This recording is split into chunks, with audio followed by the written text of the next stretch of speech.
Specifically, what these deals actually mean for each franchise's future, how front offices really evaluate a trade beyond the big name, and what the move still in the air could do to the league's balance of power.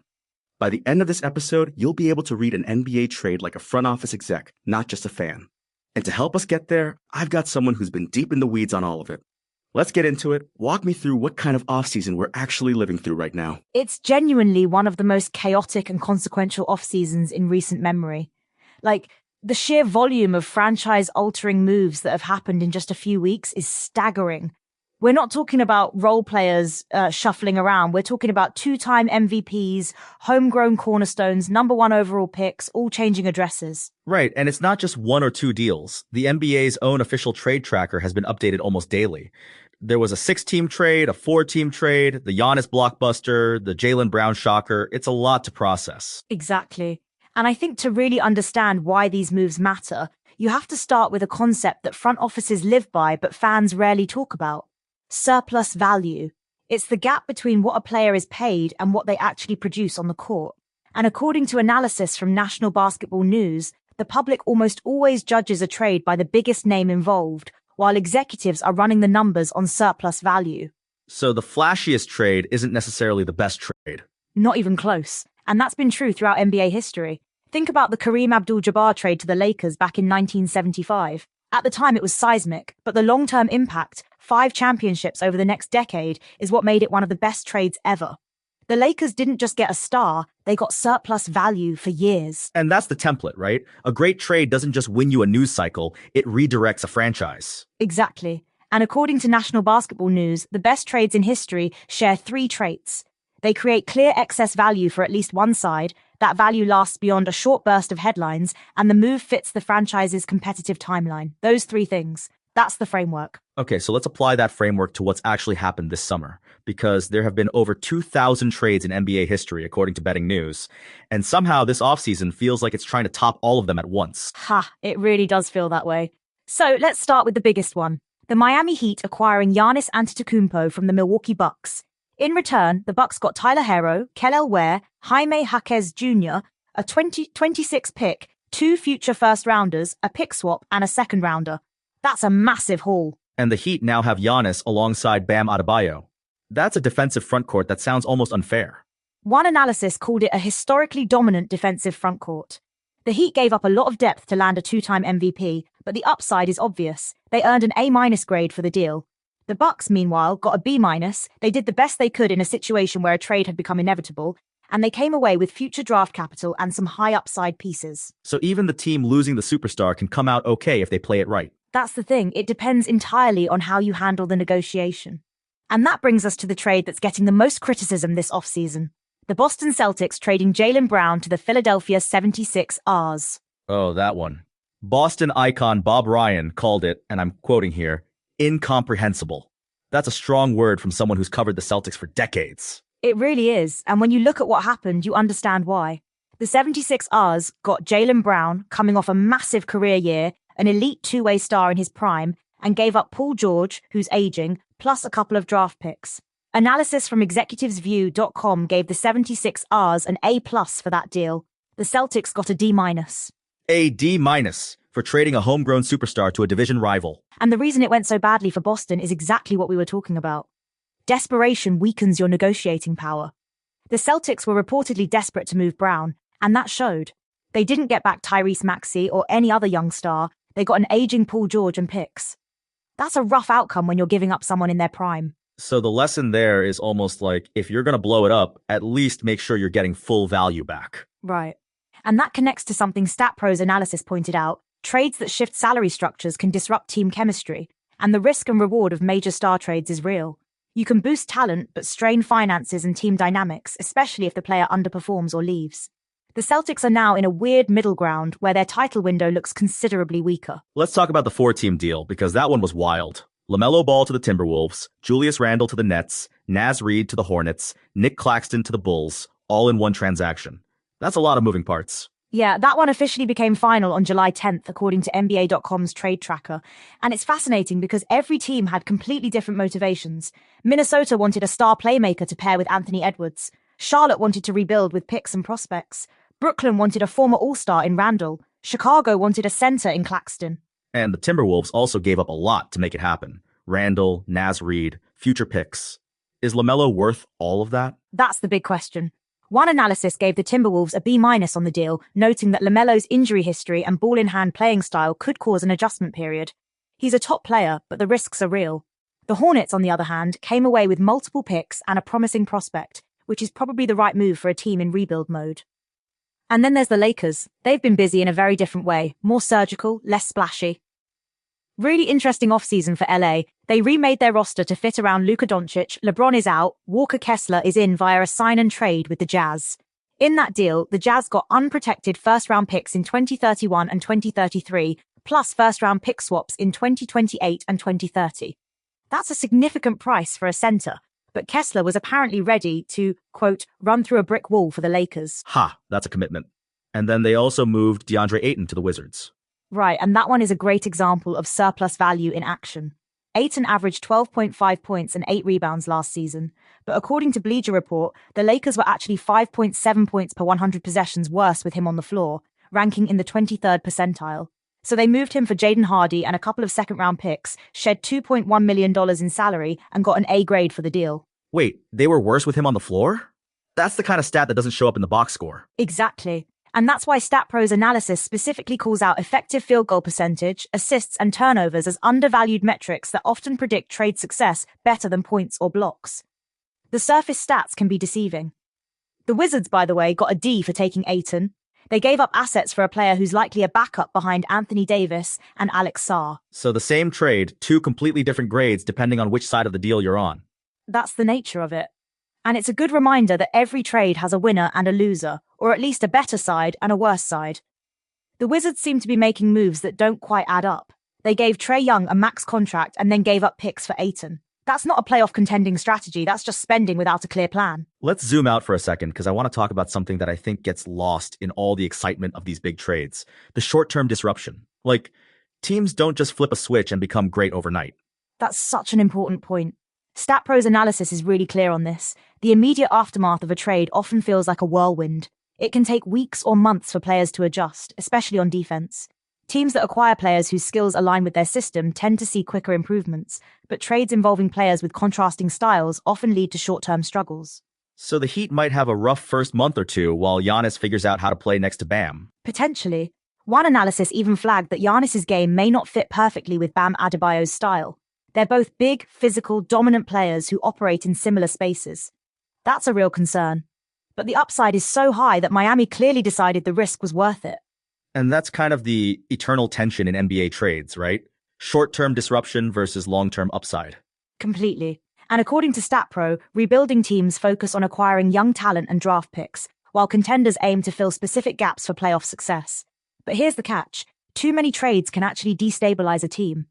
There's a point where you're churning so much that nobody knows their role anymore. That feels like a warning for some of the teams that have been the most active this summer. It might be. And speaking of teams that are still figuring things out, the Detroit Pistons are in a genuinely strange spot right now. They came into this offseason with 2 clear goals, get a high-level secondary shot creator next to Cade Cunningham, and re-sign Jalen Duren. According to NBC Sports, they've struck out on both fronts. Duren is still unsigned? He's an all-NBA center. Still unsigned as of July 20th. Mark Stein reported that the sides have made only modest progress toward a deal. The Pistons have zero interest in trading him. He's Cade Cunningham's running partner, but they also haven't locked him up. And they've filled their roster with moves like re-signing Javonte Green, which means they'd need to pull off a trade just to open up a roster spot for Duren if they do sign him. That's a weird situation to be in. You want to keep your guy, but you've also kind of boxed yourself in. It's a front office puzzle. And it's a good example of how one decision, signing a veteran minimum guy to fill a roster spot, can have downstream consequences you didn't anticipate. Bleacher Report actually questioned Detroit's big picture plan because of exactly this kind of thing. And then there's the elephant in the room, LeBron James.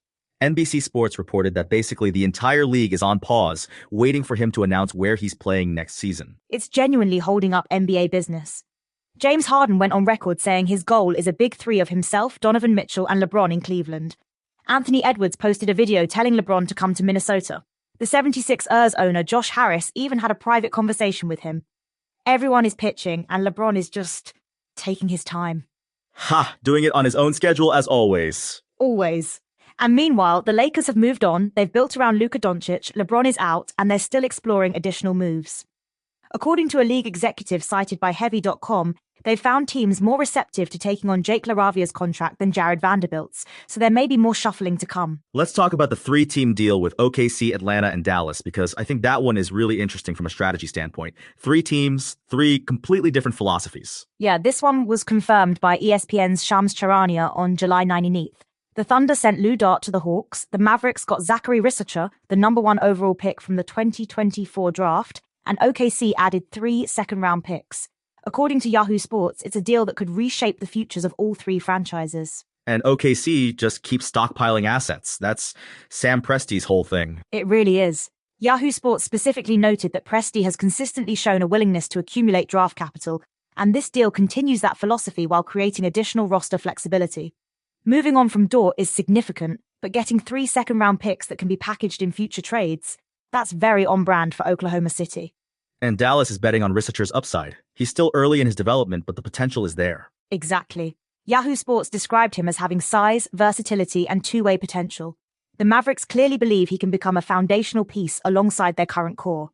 It's a high-ceiling, high-risk move, the kind of bet you make when you're trying to build something sustainable rather than just win right now. And Atlanta gets Lou Dort, who's one of the best perimeter defenders in the league. That's a real need for them. Huge need.